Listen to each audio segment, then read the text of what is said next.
ఖండంలో మరో భయంకరమైన యుద్ధ వాతావరణం నెలకొంది. చిరకాల మిత్ర దేశాలుగా భావించే పాకిస్తాన్, ఆఫ్ఘనిస్తాన్ దేశాల మధ్య సరిహద్దు వివాదం ఇప్పుడు ఏకంగా వైమానిక యుద్ధానికి దారితీసింది. పాకిస్తాన్ భూభాగంలోకి చొచ్చుకు వచ్చిన ఆఫ్ఘాన్ తాలిబాన్ సైన్యం అక్కడ భీకర ఎయిర్ స్ట్రైక్స్ జరిపినట్లు సంచలన ప్రకటన చేసింది. దీనికి ప్రతీకారంగా పాక్ సైన్యం కూడా సరిహద్దుల్లో ఎదురుదాడికి దిగింది.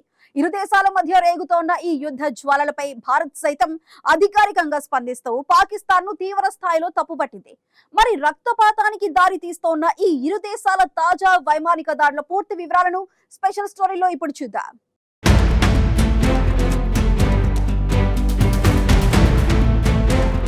పాకిస్తాన్, ఆఫ్ఘనిస్తాన్ దేశాల మధ్య దశాబ్దాలుగా ఉన్న అంతర్గత విభేదాలు ఇప్పుడు నియంత్రణ రేటు దాటి బాంబుల వర్షానికి కారణమయ్యాయి.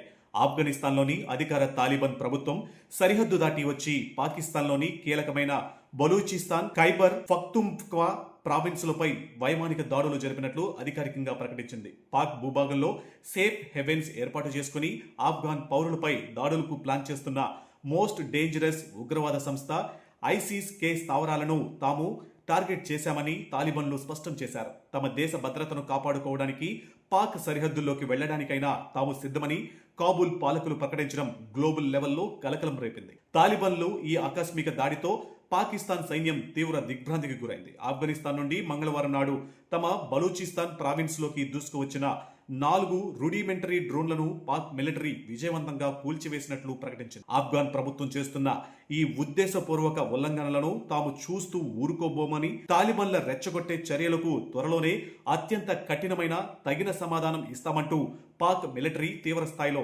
హెచ్చరికలు జారీ చేసింది. దీంతో సరిహద్దు వెంబడి ఇరు దేశాలు భారీగా సైన్యాన్ని, యుద్ధ ట్యాంకులను మోహరిస్తున్నాయి. నిజానికి ఆఫ్ఘనిస్తాన్ ఈ స్థాయి సర్ప్రైజ్ అటాక్ కు దిగడానికి బలమైన కారణం ఉంది. గత ఆదివారం నాడు పాకిస్తాన్ సైన్యం ఎటువంటి ముందస్తు హెచ్చరికలు లేకుండా ఆఫ్ఘాన్ సరిహద్దు గ్రామాలలోకి చొరబడి వినాశకర వైమానిక దాడులు, భూతల ఆపరేషన్లు నిర్వహించింది. ఈ దాడులపై ఐక్యరాజ్య సమితికి చెందిన United nations assistance mission in Afghanistan ఒక సంచలన నివేదికను విడుదల చేసింది. పాక్ జరిపిన ఆ ఆదివారం నాటి దాడుల్లో కనీసం 28 మంది అమాయక ఆఫ్ఘాన్ పౌరులు, మహిళలు, పిల్లలు దారుణంగా ప్రాణాలు కోల్పోయారని యుఎస్ స్పష్టం చేసింది. అయితే పాకిస్తాన్ మాత్రం ఈ ఆరోపణలను తోసిపుచ్చుతూ తాము పౌరులను కాదని, తమ దేశంలోని దాడులకు పాల్పడిన 29 మంది మోస్ట్ వాంటెడ్ ఉగ్రవాదులను విజయవంతంగా మట్టుబెట్టమని పాత రాగాన్ని అందుకుంది. ఇరు దేశాల మధ్య రేగుతున్న ఈ భయానక సరిహద్దు యుద్ధంపై అంతర్జాతీయ సమాజం తీవ్ర ఆందోళన వ్యక్తం చేస్తుంది. ముఖ్యంగా భారత్ ఈ పరిణామాలపై అత్యంత వేగంగా స్పందించింది. ఆదివారం నాడు ఆఫ్ఘాన్ సరిహద్దుల్లోని అమాయక పౌరులపై పాకిస్తాన్ సైన్యం జరిపిన వైమానిక దాడులను న్యూఢిల్లీ అధికారికంగా తీవ్రంగా ఖండించింది. పాక్ తీసుకున్న ఈ చర్య ముమ్మాటికి ఘోరమైన దురాక్రమణ చర్య అని భారత్ అభివర్ణించింది. ఇలాంటి బాధ్యతారహితమైన దాడుల వల్ల మొత్తం దక్షిణ ఆసియా ప్రాంతీయ స్థిరత్వానికే ముప్పు వాటిల్లుతుందని ఇండియా హెచ్చరించింది. ఒకవైపు సొంత దేశంలో ఆర్థిక సంక్షోభం, మరోవైపు సరిహద్దుల్లో తాలిబాన్ల బాంబుల మోతతో పాకిస్తాన్ ఇప్పుడు ఊపిరాడని స్థితిలోకి వెళ్లిపోయింది.